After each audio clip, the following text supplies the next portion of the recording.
বন্ধুরা, আজ বর্তমান পত্রিকায় লেখা হয়েছে মামলা নিষ্পত্তি হলে প্রাথমিক স্কুলে চাকরিতে নিয়োগ হবে। অন্যান্য অনগ্রসর শ্রেণী বা ওবিসি সংক্রান্ত মামলা সুপ্রিম কোর্টে বিচারাধীন থাকায় রাজ্যের প্রাথমিকে শিক্ষক নিয়োগ থমকে রয়েছে। বুধবার বিজ্ঞপ্তি দিয়ে একথা জানিয়েছে প্রাথমিক শিক্ষা পর্ষদ।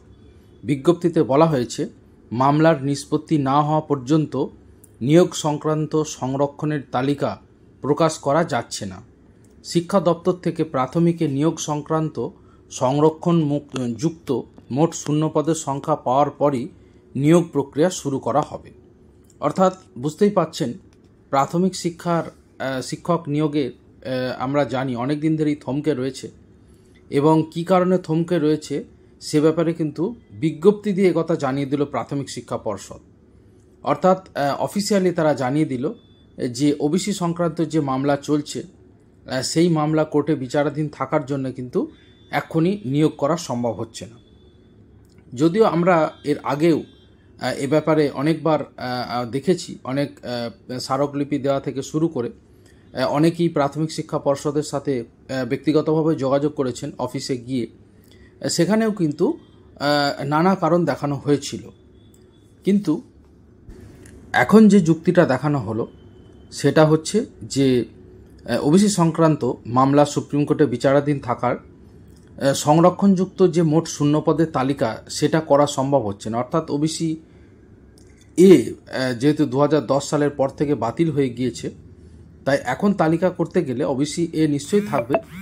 সেখানে 2010 সালের আগে যে ওবিসি আছে যারা, তাদেরকেই সুযোগ দিতে হবে, তারপরে যারা সার্টিফিকেট পেয়েছেন তারা সুযোগ পাবেন না।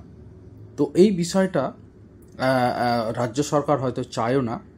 তারা চায় যে ওবিসি সংক্রান্ত মামলাটা পুরোপুরি মিটে যাক বা সুপ্রিম কোর্ট থেকে স্টে অর্ডার আসুক, কিন্তু স্টে অর্ডার আসেনি।